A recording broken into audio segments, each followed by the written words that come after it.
সুখবর ইতালিতে ভিসা আবেদনকারীদের জন্য। কারণ এখন ভিপেস গ্লোবাল থেকে অ্যাপয়েন্টমেন্ট পাওয়া যাচ্ছে। যারা নলস্তা নিয়ে বসে আছেন, অ্যাপয়েন্টমেন্ট পাচ্ছেন না, তাদের জন্য সুখবর। এবং ইতালিতে এখন বিভিন্ন শহর থেকে নলস্তা বের হচ্ছে। যারা 23 এবং 24 আবেদন করেছেন, নলস্তা পান নাই, তারা কিন্তু এখন অপেক্ষার প্রহর করুন। কারণ সবার নলস্তা আস্তে আস্তে বের হবে। এবং আরও একটি গুরুত্বপূর্ণ খবর হচ্ছে, এর আগে অনেক বাংলাদেশিরা ভিপেস গ্লোবালের সামনে মানববন্ধন করেছিল এবং সেখানে ভিপেস গ্লোবাল থেকে এবং ইতালিয়ান এম্বাসির পক্ষ থেকে জানানো হয়েছিল যে, এবং তারা প্রতিজ্ঞাবদ্ধ হয়েছিল আগামী জানুয়ারি অথবা ফেব্রুয়ারির মধ্যে তারা সম্পূর্ণ পাসপোর্ট রিলিজ করে দেবে।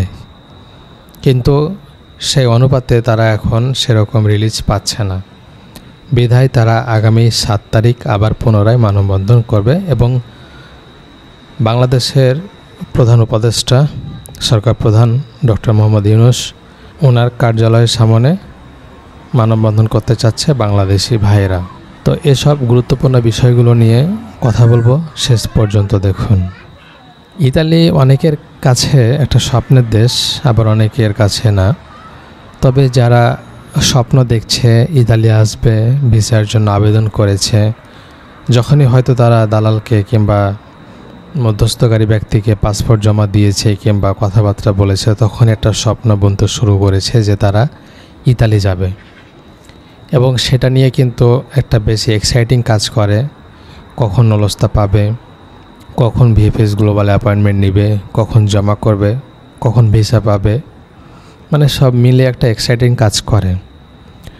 তো এখন যারা আবেদন করেছেন 2023 সালের, এখনও নলস্তা বের হয় নাই। দেখুন, একটা বছর পার হয়েই আরেকটা বছর পার হতে যাচ্ছে, তারপরেও অনেকে নলস্তা বের হয়নি। এরপরে 2024 সালে যারা আবেদন করেছেন, মার্চ আবেদন করেছেন, আর এখন চলছে অক্টোবর। এই যে একটা লম্বা সময় পার হয়ে যাচ্ছে, তারপর অনেকে নলস্তা পাচ্ছে না। মানে অনেকে একটা হতাশার মধ্যে পড়ে যাচ্ছে, ডিপ্রেশনের মধ্যে চলে যাচ্ছে যে কি হচ্ছে আমার সাথে। তো ইতালিয়ান ভিসা প্রসেসগুলো একটু স্লোতে হচ্ছে, কারণ এর আগে যদিও স্পিডলি কাজ হয়েছিল, 2023 সালে অনেকেই নলস্তা পেয়েছে জুন জুলাইয়ের মাঝে এবং জমা করেছে, তারপরে তারা আগস্টের মধ্যে চলে গিয়েছে। কিন্তু 2024 সালে পুরোটাই ভিন্ন রকম তারা দেখছে। এটা নিয়ে তারা বেশি হতাশা প্রকাশ করছে যে এত সময় পার হয়ে যাচ্ছে, তারপর নলস্তা প্রপারলি উঠছে না।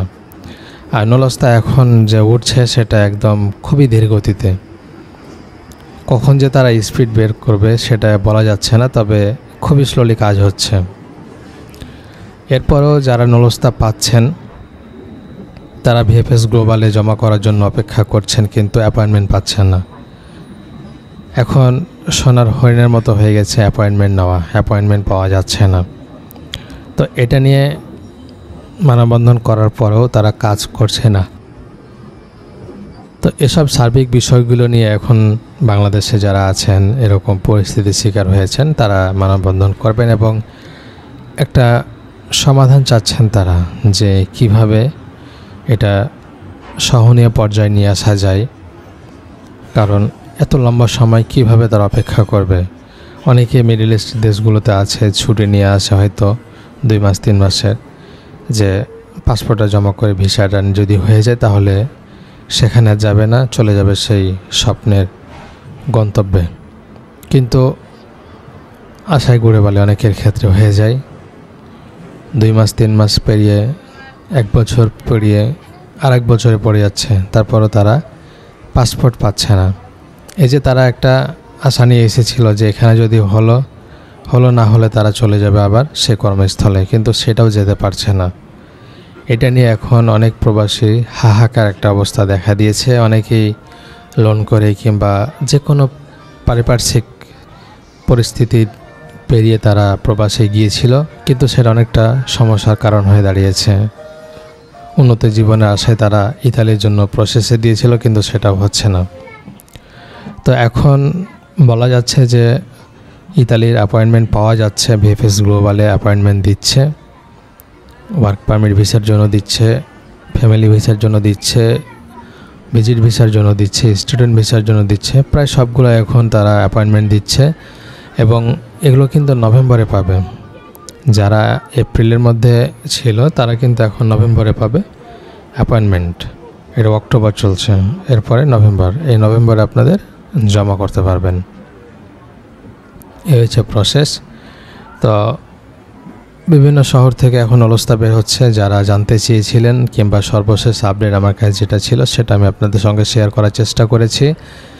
তো আপনারা সাথে থাকবেন, ভিডিওটি শেয়ার করবেন এবং পেজটিকে ফলো করবেন। আসসালামু আলাইকুম।